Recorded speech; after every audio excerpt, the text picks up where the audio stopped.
This is Saturday Morning Mysteries. And we're your hosts, Alexis and Grace. Hello, everyone, and welcome to another episode of Saturday Morning Mysteries, where we are your hosts. I'm Alexis. I'm Grace. And we're back yet again to do our favorite thing. We are here to tell true, quote unquote, not really true, crime tales from the crypt, as we like to say, aka true crime tales from our favorite animated shows or just classic animated shows. We have a new show that we're starting today. Yay! And we are so excited. We are so very excited about this. If you've been sticking with us, you know that we do like a little episode arc covering different classic animated shows. We started with Scooby-Doo, we moved on to Darkwing Duck, and then we went through Rescue Rangers, all of which were amazing. And today we're doing a new show that I'm not going to say yet because Grace is going to be our storyteller, and because many of you have probably already seen the title of as this always, episode, as per usual, and so you maybe already know. But with that, I will let Grace take it away. Yes. If she dares.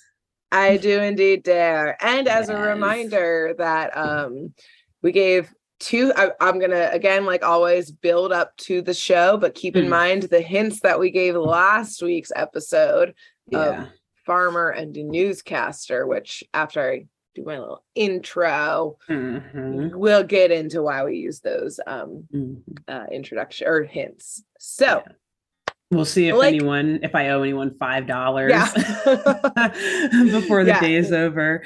Yep, exactly. Time will tell.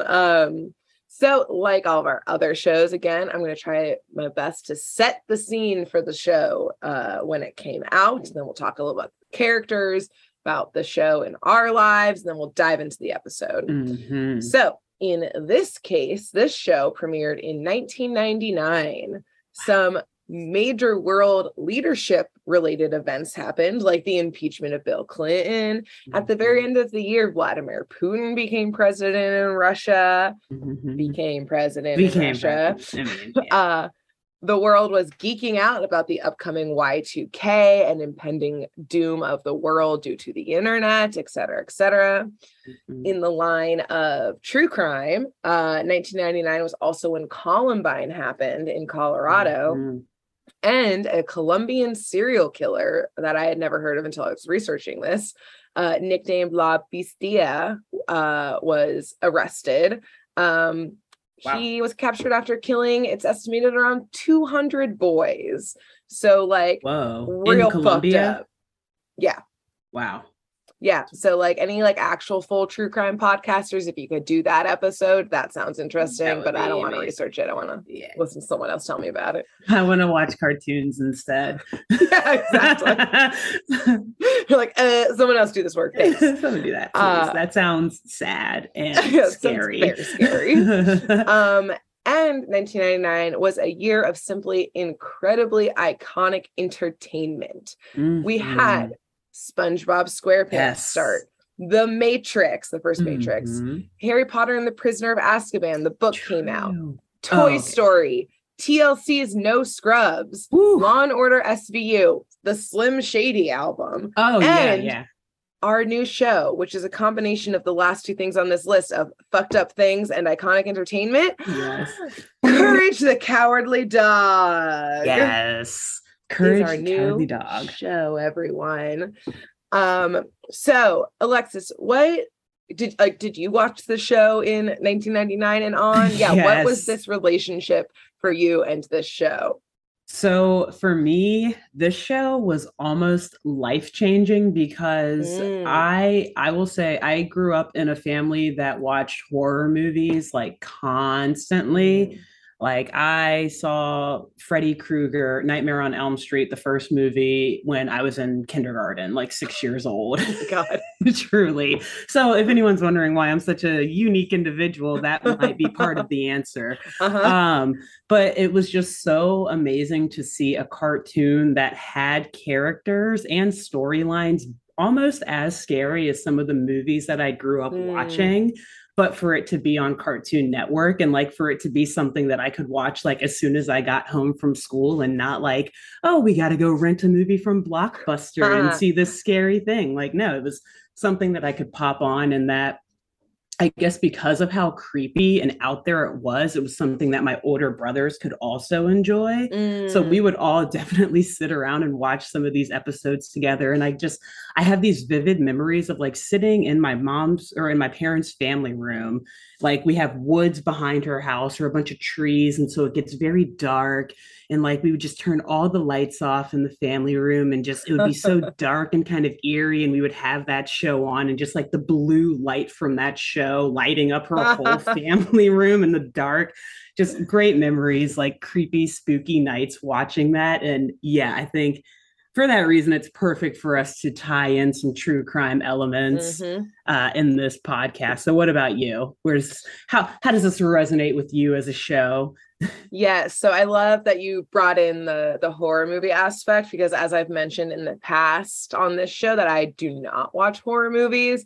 I don't know what goes on in my brain of like, I love true crime podcasts, like real life horror things, but I can just listen to scary things, and watching them is like, I can't have the visuals. So like, I'm not a horror movie person. So when I was a kid, I actually hated this show. So I loved it because I loved anything related to dogs. Yes. Surprise, surprise. If anyone knows me, my literal phone case is dogs on it. And our guest stars very often on this podcast are your dogs. In fact, Mako is laying right next to me. So the barking will be extra loud today for Alexis. Perfect for my audio editing. No one's going to edit it out because it's so fucking loud. Yeah, I just leave it. I'm like, look forward to that, add them to our title card. Yeah, exactly. So it was an easy sell. I was like, oh my God, adorable dog. Done. But there were some episodes that literally scared the shit out of me when I was a kid, but I kept coming back to it because I loved this dog so much. Yeah. Who is our main character, which I'll get to in a second. And so it's been really fun. I've only, watched the episode that I'm going to talk about today. But already like all of the onslaught of memories, or like opening it up on HBO Max and seeing like the, title, like preview cards, and seeing some of like the villains and having like this visceral, like, oh, okay, I got to write down that episode. Alexis doesn't do because that's my favorite monster. Yes. That's why this morning I had to like rush to my laptop to put down like, wait, I at least want to do these few because I vividly remember these villains or like these monsters and I really want to talk about them. Yep, exactly. So shit, I got to go check which ones you wrote down. So it's okay. Maybe we can come to an agreement too. And honestly, there's so many good villains on this show, or monsters. I guess we can go back and forth with how we talk about them, but true crime subjects, let's put it that way. Yes, there you go. And nice. I could see this one being kind of like with Scooby-Doo, where we may come back to it and do more episodes one day in the future, because there's so much to pick from, and we're probably gonna like fight over some of these episodes, so we may have to settle that off air. Yes, exactly. Exactly. I love that we both are like, yes, the monster / criminals, which this show, and I'll get into now what this show's actually about for those who maybe didn't watch it. It will be a combination of true crime and spooky things merging together. Yes. Spooky criminals, perhaps we'll call them. Spooky crims. Yes. So our show, Courage the Cowardly Dog, it takes place in nowhere. Literally, the quote unquote closest town to where our show mainly takes place is called Nowhere. And according to Wikipedia, it's in the middle of Kansas, which is like pretty big diss on Kansas. True. Yeah. That. And true. Have you ever driven through Kansas? Yeah, it's not fun. But as the name depicts, it really does look like the middle of nowhere. The vast majority of the show takes place at a farm. So like our hint last time, the farmer, just outside of nowhere, which means that it takes place in the nowhere of nowhere, essentially. Said farm literally is just like a windmill, the family truck, a quaint farmhouse, and then just like completely desolate desert-like plains of Kansas.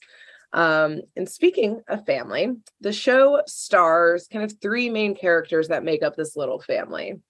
So first we have the show's namesake, Courage. Courage is like semi-disheveled, bright, like lavender dog with some spots, which makes me extra love him because my dogs have spots, who mainly walks around on his hind legs. And he can talk. The humans, and correct me if I'm wrong, Alexis, like none of the humans can understand him ever. It's like sometimes the monsters can. It's hit and miss of who understands him. Pretty much. It's weird. Like sometimes random human characters will. It's almost more like how we can sometimes understand our dogs, like if they're giving us the right eyes or something, and they're like, oh yeah, but it's for the most part, he's just speaking dog gibberish to them.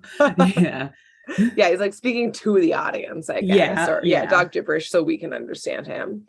But yes, like you said, he does communicate through like various noises and like dramatic reenactments of shit he sees. He's very animated, for he is literally an animated character.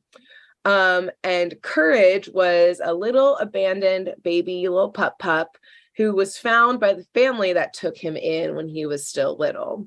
And as the show indicates, despite his name being Courage, he can indeed be a cowardly dog. However, his deep love for his family, primarily the matriarch of the family, does make him courageous in the face of constant danger, which we'll get to shortly. Next, we have said matriarch of the family, Muriel. So Muriel is an adorable, plump, older, I don't know, like Scottish or Irish? Mixture of an accent woman. Something like that. She's basically like the perfect like grandma depiction and figure beyond our own grandmothers, obviously. Shout out to them who are probably not listening, but love you. For various reasons. I mean, maybe it would prove some things about that would life be wild. So, anyways, so she has wonderfully round spectacles. Oh, also I guess we should define, that would be amazing if they were listening, because some of our grandmas have passed away. No longer with us. That was the point. Right. Of us saying that. So if they were, it would prove like, oh my God, there is an afterlife. Anyway, let's explain our tangent. We understood. I don't know, maybe Mimi's listening, but like she doesn't know what podcasts are probably. Anyways. True. So Muriel, again, she's got lovely round spectacles. She wears a little apron, a little cute dress all the time. She's got, like the poofy grandma hair, and she loves Courage. She treats him extremely well, stands up for him, especially against her husband when he's being mean to him. She just pampers Courage left and right. I love Muriel so much.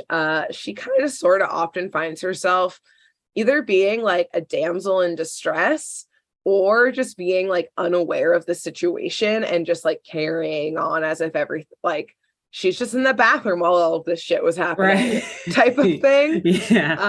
She was napping. But Courage tends to think she's always in trouble, and so that always encourages him to step up and save the day, because he wants to save her. Who saved him? Who rescued who? Dogs. We love them. Then Muriel's aforementioned husband is Eustace. Eustace is a skinny, bony man with like a huge chin, big glasses, no teeth, which is like kind of funny. Wears just overalls and like a little cap, like a little page boy cap almost. He's a classic grumpy as hell old man who, if I'm being honest, like low-key sucks. And I know it's a cartoon, but like straight up abuses Courage day in and day out. I think because he resents Courage, because Muriel used to wait on hand and foot on Eustace, and then the puppy came into the picture. She loves him so much, and so Eustace is just upset that someone else has his wife's attention.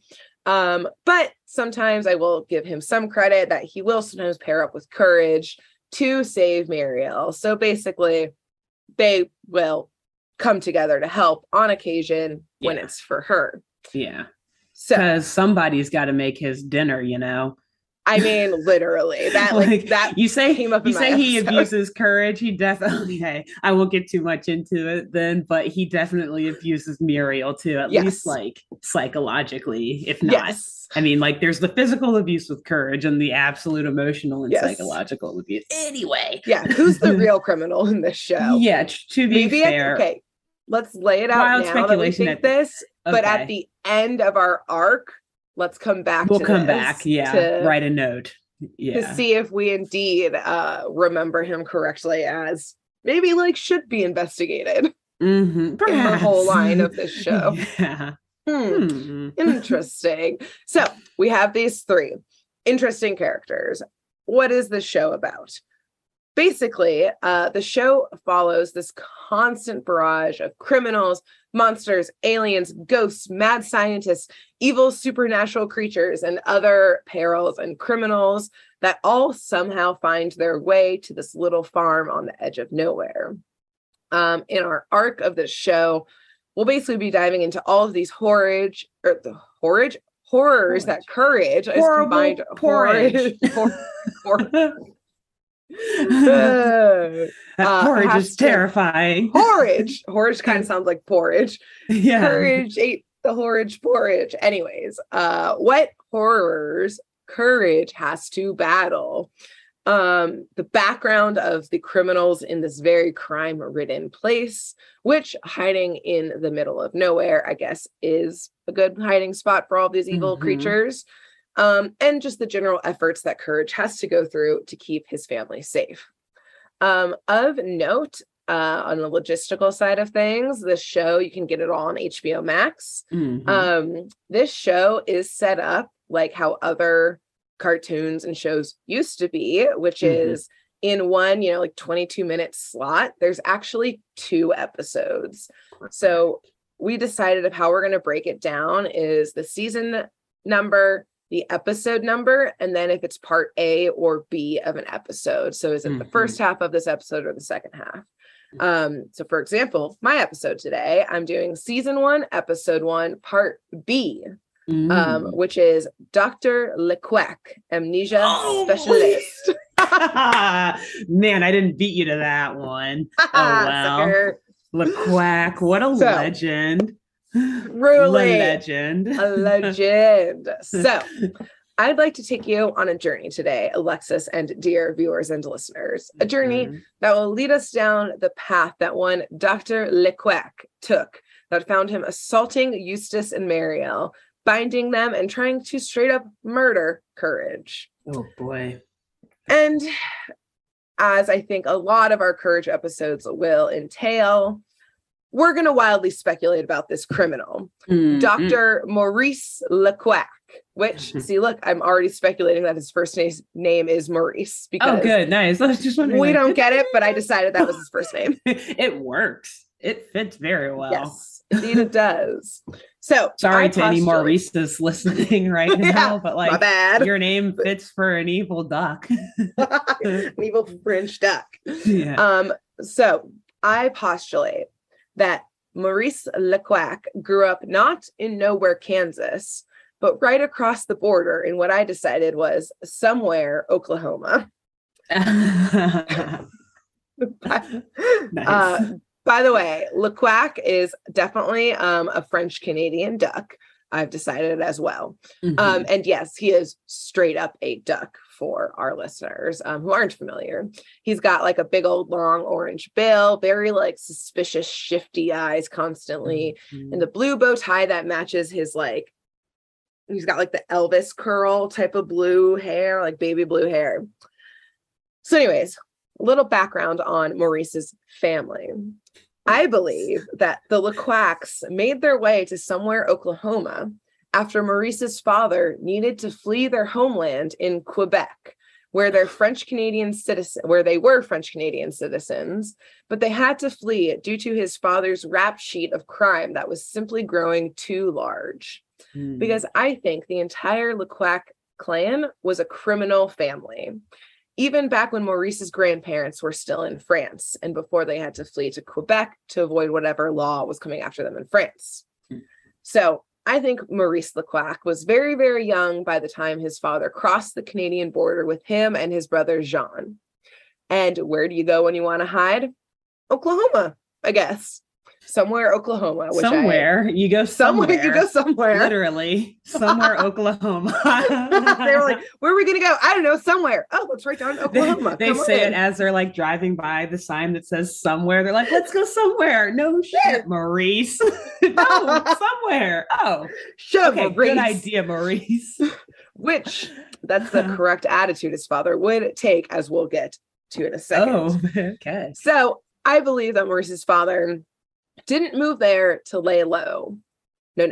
I think he just needed a new stomping ground where no one knew of all of his crimes.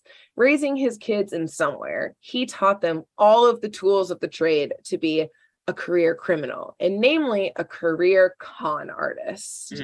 His father was stealthy and found that his cons were actually more successful in somewhere Oklahoma because his thick French Canadian accent was exotic to people in Oklahoma. Sorry, people in Oklahoma. I mean, I love French accents. So no lies detected. Yeah, French accents are exotic anywhere in America. Yeah. Also, like, I'm French Canadian, so I can shit on French Canadians. I think. Yeah. Done. True. Most of my family's out there. So I think that his father was able to charm everyone who he came into contact with in somewhere. There was one rule, though, that his father stuck to. He had no other, morals or anything like that. But in all of his cons, he said no violence. If the con started to turn in that direction, bail, get out of there. Don't look back. Just drop it and run. It's not worth it. So Jean, the older brother, took to the family business like a duck to water, if you will, because they are all ducks. He was intelligent, good looking for a duck, I guess, smooth, retained his French Canadian accent, could talk his way in or out of any situation. And he was the apple of his father's eye, bringing in bigger and bigger jobs and constantly outshining Maurice, who took to the family business like a duck to sand. I couldn't really think of like a good analogy. Not water, mud, maybe. Not dry. Mud's a little wet. Sandpaper. Yeah, it's too, A drought. A drought, like a duck to a drought. Yeah, I like that. Duck to a drought. That's good. Yeah, it rings well. Not for the duck, but yeah. Yeah. So Maurice, though he was clever enough to see when like there was maybe an opening for a con, was not clever or charming in any way, shape, or form, and could not usually charm his way into good cons. So Maurice became the laughing stock and disappointment to both Jean and his father. He couldn't even literally take candy from a baby. He was too brash, too temperamental, too quick to anger. And as he grew older, feeling this pressure of his father, always talking down to him, saying that he's a disappointment to the family, bringing shame to the Quacks of somewhere Oklahoma and their ancestors, and Jean being the superstar of the criminal world in somewhere Oklahoma. So as Maurice grew older, one day he finally just fucking snapped during a con and straight up attacked his target. Which gave him whatever he was trying to steal from said target, because he could just pluck it out of that person's or duck's unconscious hands. So with this, Maurice suddenly realized this no violence rule, nah, throw it out the window. Not for me. Worth it. Yeah, not my style. So he began bringing in bigger and bigger pulls, growing in his ego and his violence. But at the same time, it grew the suspicions of Jean and their father, because they knew Maurice was not good enough to be getting this type of wealth and these type of cons. Oh, damn. Backhanded. That's super. So within the family. Yeah. Because they knew he sucked, basically. Yeah. And the heat was starting to turn up on all of them because of this rise in violent crime in somewhere Oklahoma. Because before, it wasn't really that violent. It was just people getting duped, essentially. But all of a sudden, the popo was on the tail, trying to figure out who's causing all of this violence. Yeah. And obviously, if one criminal is bringing the heat, it's going to come down on everyone else. So I think that sorry for don't want him to hear me say that. That John, suspicious of his younger brother, followed Maurice, kind of trailed him to a con and saw how quickly he flipped it to just straight up assaulting the target and robbing them, both proving his theory that Maurice was up to no good and violating their father's only rule, and all of a sudden seeing a chance and opportunity to not only get rid of the heat that was coming down from the police, but to get rid of his other competition in town. So I think that Jean, seeing all this happen, called the cops on his own brother on the scene. So hearing sirens and seeing Jean holding the phone that called them, probably from a little phone booth across the way, Maurice ran, knowing that he had to escape and he couldn't come back, knowing that his own brother has finally turned against him. He knew the jig was up and that the cops were on his tail. So he did what he had learned to do best. He fought his way out. I believe both literally, physically fighting his own brother and taking down a couple cops as they ran to the scene, trying to take him down. You'll see why I think that was part of it. Violence has corrupted this man this duck quite quickly. Indeed. So I think that Maurice, after the blowout with the cops, was able to escape, and banking on the lack of across state lines coordination between police that can sometimes happen, especially back in the day, he crossed the border from somewhere Oklahoma to nowhere Kansas. And for the first time, he found himself somewhere, or I guess nowhere, where not only he had no brother upstaging him, no father tearing him apart, but no competition to be the exotic local who could charm everyone with just a simple accent, in a place that was truly nowhere on the map. So in Nowhere, I believe he changed his name to stay under the radar just a little more. Instead of Maurice the Quack, he became Dr. Maurice the Quack. And immediately got to work. It cannot fail. And that is the Dr. Maurice le Quack. So he immediately got to work conning the good people of Nowhere the way he wanted to, aka violently, because he didn't know any other way of life. So this brings us to our episode today, where Dr. le Quack is sitting in a room filled to the brim with riches from the good people of Nowhere. He's got fur coats to piles of gold to paintings and statues, which I still wrote as statute when I started writing this, of course. Diamonds. Where do the people of Nowhere get all this stuff? I don't know.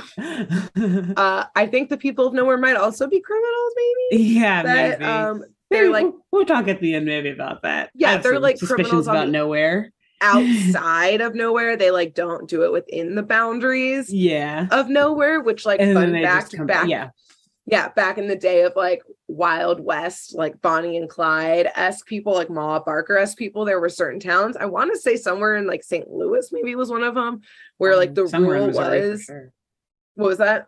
Probably definitely somewhere in Missouri. Yeah, exactly, which was like the West during that time. And it was like, you can do crimes in other cities. We'll let you be a criminal in St. Louis. Just don't rob us in St. Louis. Like, we won't prosecute you if you come back into city borders. So, like, that could have been the situation in Nowhere. It's like a criminal bedroom community. It's like, you just go back there to sleep, and then you do all your work, all your crime work out somewhere else. Yeah, and then just come back. Don't do it here, but, toss us some gold as you come back. Right. Well, we are going to take some of your income tax, though. Yes. Income tax. Yes, exactly. For criminals, yeah. And so while Dr. le Quack is sitting there, he gets an alert on his computer, which I think this is the first time that computers and the internet play a role in any of our stories. Like truly connecting via the World Wide Web, which was up and coming at this time. Good point. So he somehow has clearly hacked into some server in Nowhere, which was probably a lot easier back then. But basically to notify him anytime someone is sending out a distress signal, which at that exact moment was coming from a little farm just outside of nowhere, the farm of Courage, Muriel, and Eustace. Specifically, the distress signal was sent out from Courage via their computer, which, by the way, is a character in and of itself in this show. It's an incredible like the fourth member of the family. Yes. Yeah. I would not get through an episode without mentioning him.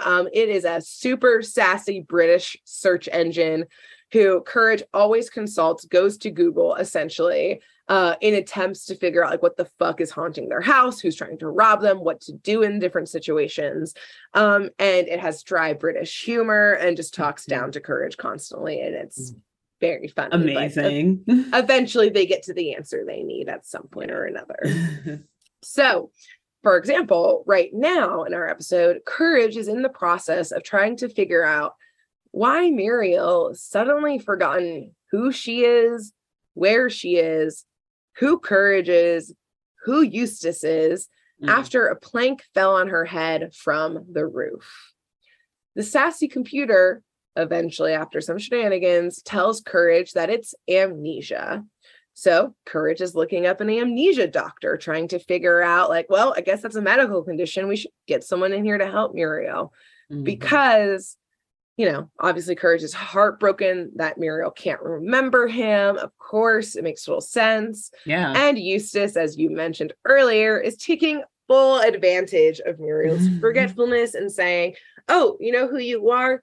Essentially saying, you're my slave. You make me food. You rub my feet. You clean the house. Like, et cetera, et cetera. And he also tells Muriel, this dog is not ours. We don't know who this dog is. Get him out. Oh, so, man. Yeah. So it gets rough real quick.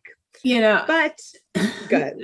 Real quick, sorry. I always wondered, like, because you know, when you're watching like SpongeBob and growing up, we think that Squidward is like so terrible, and then you grow up and you're like, oh wait, no, I understand him. For a long time, it's like maybe when I'm older, I'll understand Eustace. No, this dude is still just total asshole. He has no business being this evil. Sorry. Yeah. Anyway, no, I truly agree. Like he is. Again, as we go through, we'll be building the criminal case against Eustace, comma the farmer. So again, Courage is sending out Googling basically amnesia specialist, amnesia doctor to nowhere, Kansas.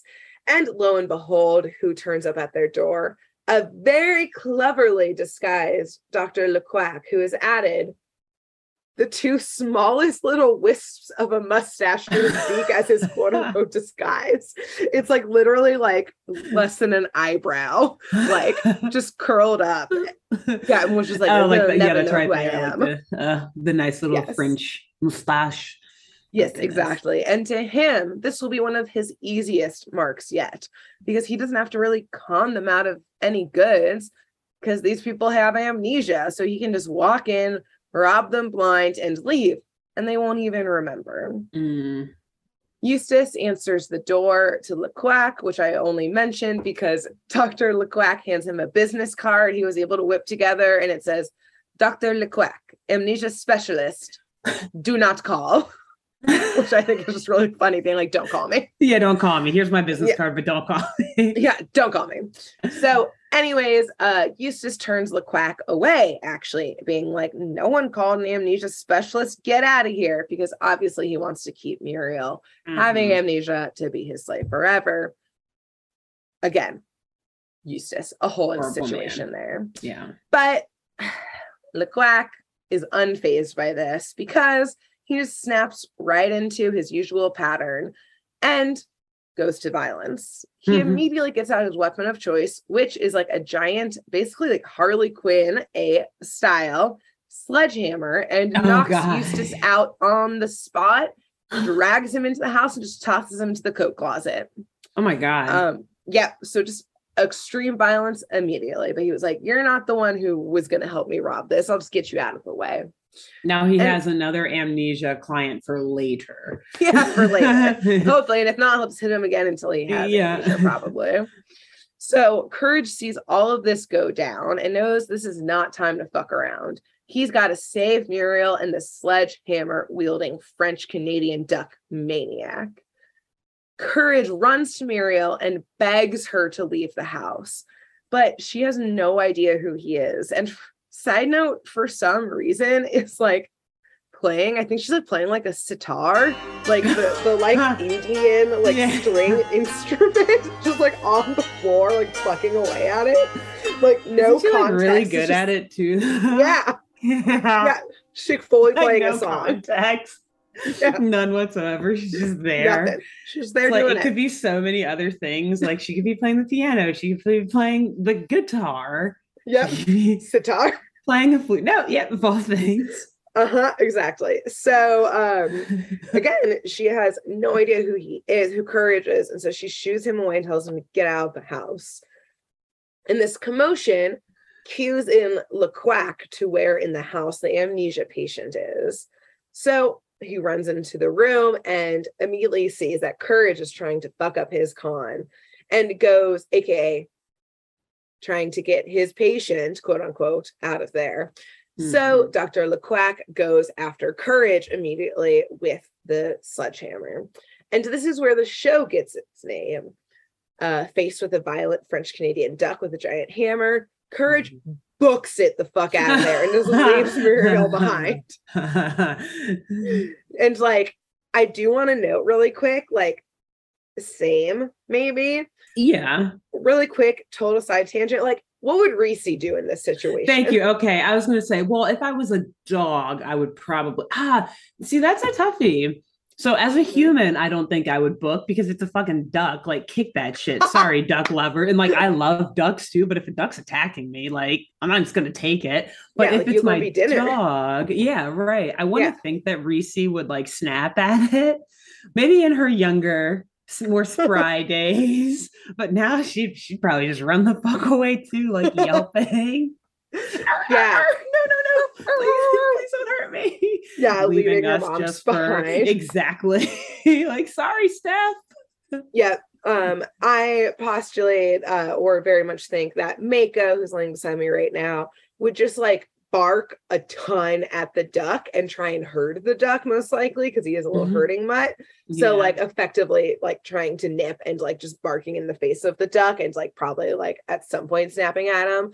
I do feel very comforted though, knowing that Diorite, the huge protective mama boys that he is, would take down the duck in like one chomp, because I have seen him get chompy chomp before. So like, I feel safe in my household from murdering con artist duck. So yeah, good luck to everyone else who doesn't. Yeah, just so you know, don't fuck with Grace and Justin. Yeah, you've heard the dogs downstairs screaming, right? Right up, ducks. That's when they're happy. Yeah. Exactly. Oh, you ducks listening, you take note. You just know going down. The old camp house is protected. Exactly. So, anyways, with Courage sprinting out of the house, Quack is left alone with Muriel, who doesn't even know again why she's there and who this duck suddenly is. And he immediately starts questioning her where different things are in the house, like fine silverware. Only two problems. One, she has amnesia. Yeah, wait, first of all, she doesn't know where the valuables are. Yeah. She doesn't know surprised where she even remembers how to play the sitar. Yeah. I'm like amazed by that, but like, no. I don't know where my jewelry is. The sitar took up all the place in her mind. Yeah. It's only sitar music in there now. Yeah. Ooh, nice. Which like a sitar spooky tune would be a great Courage. Ooh, noted. This too. Noted. So Alexis has to learn how to play the sitar now. Great. Gotcha. Done. Yes. Like, and when they hear this though, there is actually like beautiful sitar music playing over it. I'm sitting here like, oh God, yeah, let me see if I can try that. Wink, wink. Yeah, this whole time as if I don't already know how to play the sitar. Please, Grace. Please, don't insult me like that. Bonus content. Alexis learns to play the sitar. It's me just like fucking it up, like 30-minute videos, like plucking. so discordant. Anyway. Yeah, exactly. Not even tuned. Yeah. People are paying you to stop playing. Yeah. Our Patreon account like blows up. Just to get her to stop it. Yeah. So again, 1, she has amnesia. 2, he's on a very simple farm on the edge of nowhere. Farmers obviously still have many, many, many, many nice things, but not these farmers who barely have any furniture. They have like a bed, 2 chairs, a side table, like maybe a dining room table with like 4 chairs and like a hutch. And like, that's the entire house. Yeah. So quickly realizing that like actually not realizing, he does not yet realize like, oh, I'm here to see an amnesia patient. He basically is just like, oh, she's unhelpful. I'm just gonna start going through your shit and can't find anything of value, which then makes him think that they're just hiding all of their valuables. Not that they're poor. Yeah, exactly. That they're like it's very impoverished somewhere. Yes. This dude's fucking crazy. So, that's fucking crazy. Yes, very creepy. But I guess like good that he doesn't stereotype rural people into just because they're poor, they don't have nice stuff worth stealing, maybe. I don't know. True. I guess he's a very forward-thinking criminal. Exactly. But he finally does realize, that's right. She's got amnesia. For her to remember where it's hiding, I need to actually try and cure her of this amnesia. So instead of like, I don't know, trying to get a doctor in there, trying to like Google medical ways to cure it, he turns to yet again violence and decides to torture Muriel into, I guess, remembering where the goods are. That is one of the cures for amnesia. Just more violence. Violence helps violence, I guess. Disclaimer, we are not doctors or psychiatrists or therapists in any way at all. Nope. So despite his very hair trigger violent tendencies, which I do want to get a shout out quickly to Courage, because we see these hair trigger tendencies because Courage does actually come back into the house multiple times trying to save Muriel. But every time is immediately spotted by Quack and his hammer and then chases Courage out. So he only gets half credit. He comes back, but he also immediately just as quickly. What do you want him to do? Get hit? You want him to get hit by the hammer? I want him to fight this duck like my dogs would. I want him to be like my dogs. He's trying. Come on. Maybe. You're a descendant of wolves, Courage. Yeah, true. Come on. Do them proud. Wolves would never take this shit from a French Canadian duck. Exactly. Especially not a French Canadian duck. Yeah. No. Maybe an American duck, but not a French one. So, yeah, exactly. So luckily, his torture methods are decidedly less violent.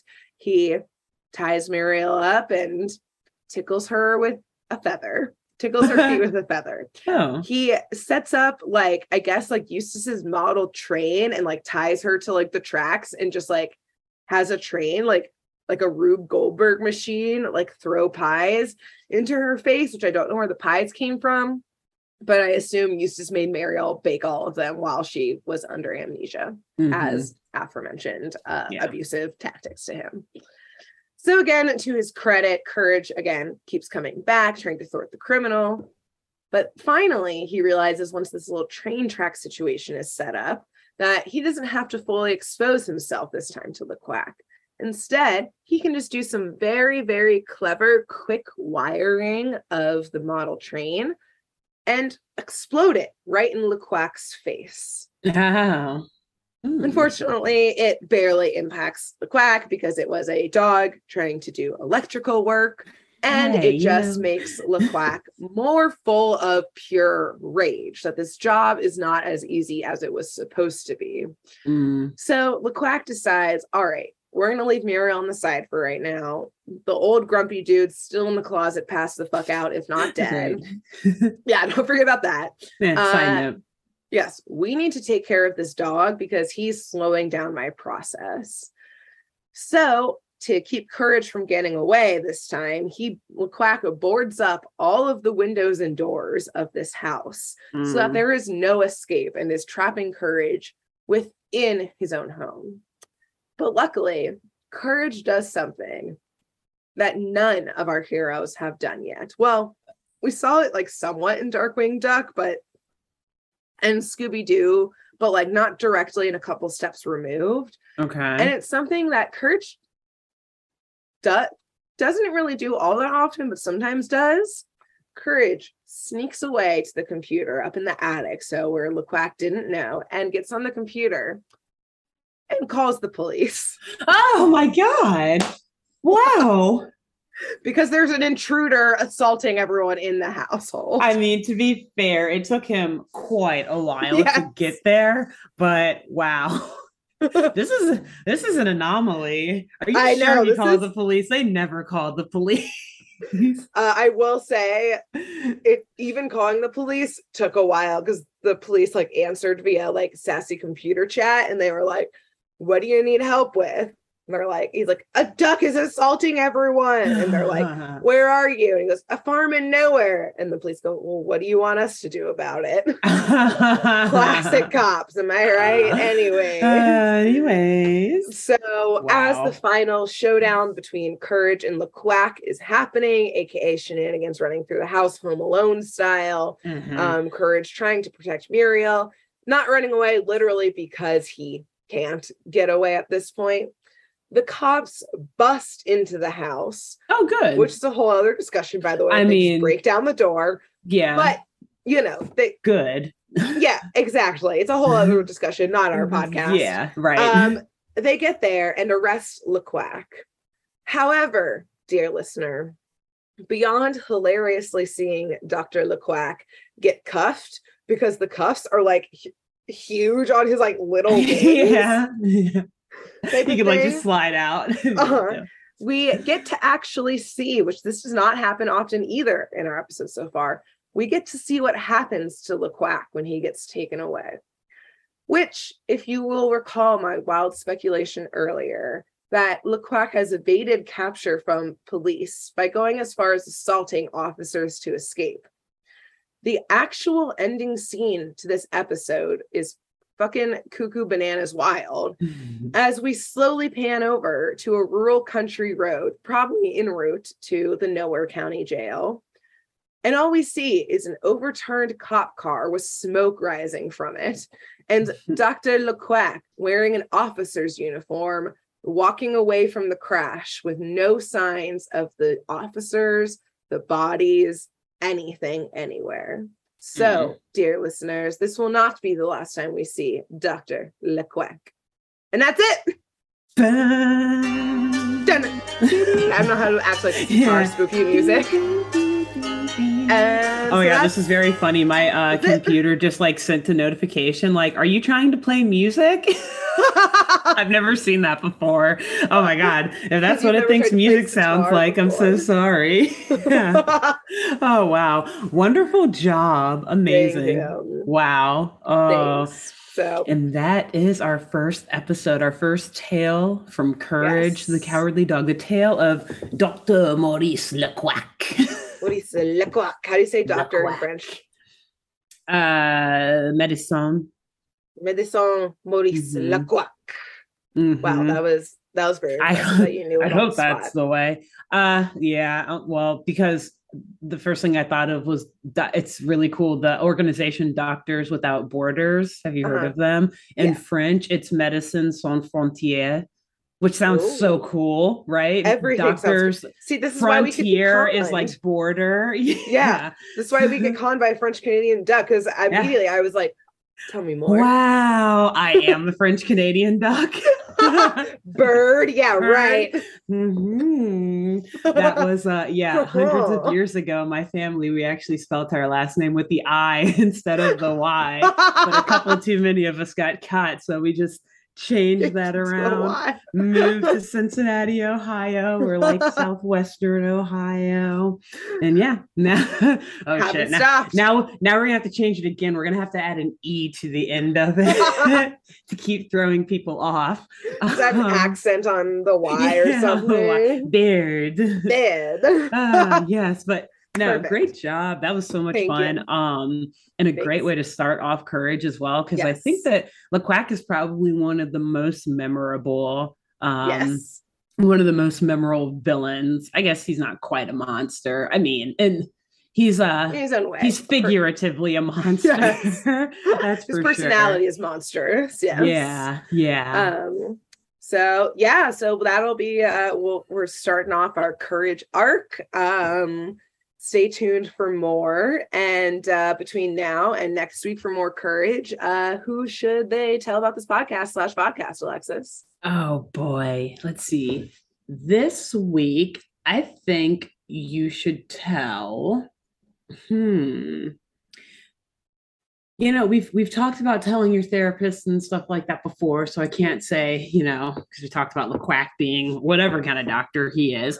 So instead, this week, let's see, go to your local zoo if you have a zoo in your town, especially if it's like free or they've got like after hour discounts or something. Go to the birdhouse there or like one of the major bird exhibits and tell whatever zookeeper is like on watch there, whoever is like watching the bird room, and be like, hey, I listen to this podcast. They talk about birds all the time. And this week, the villain actually straight up was a bird. And talk about our Darkwing Duck episodes too while you're at it, because that was like 8 weeks of only bird talk. So that's who you should tell this week. Bird talk. I love that. Yeah, while you're at the aviary section of the zoo, I think you should find some parents who are clearly fucking over it. Like, it's hot out. It's August by the time this episode's coming out. I don't know. Right now, the Pacific Northwest has a heat wave. Y'all have heard me complain about my office not having AC right now, and that's why I slowly start sweating more during these episodes. Their kids are running around the aviary trying not to get pooped on by the birds up there. Go tell some parents, be like, hey, I know you have an AirPod in because you're just sick of being at the zoo with these rowdy kids. Pop in some Saturday morning mysteries. At least make this experience enjoyable, you know, beyond the memories you're making with your children. Are you though? You're just hot and tired and over it, and they're going to start screaming that they're hungry soon. Listen to Satmore Miss. It'll make you laugh a little bit. And those are the real memories that matter. Yeah, exactly. Make memories with us instead. Yes, these two women you've never met. Your real children. Us. Yeah. Hi. Send us money now, mother and father. Money, please. Please. Great. Well, I think that's it. Oh, sorry. Oh God.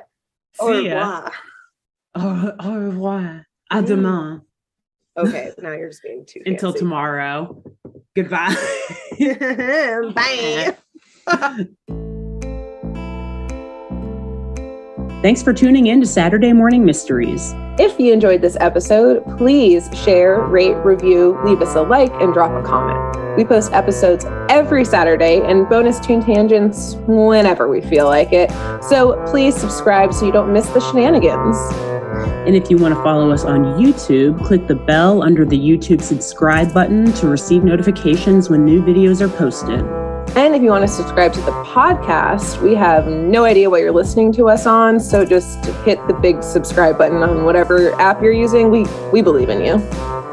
Give us a follow on Twitter and Instagram at SatmornMist, all the abreves, and let us know if you have any episode or show requests by emailing SaturdayMorningMysteries@gmail.com. Thanks to Jenna Kendall for the logo design and to Ava Sakiki for the music used during this week's episode. See y'all groovy kids next week on Saturday Morning Mysteries.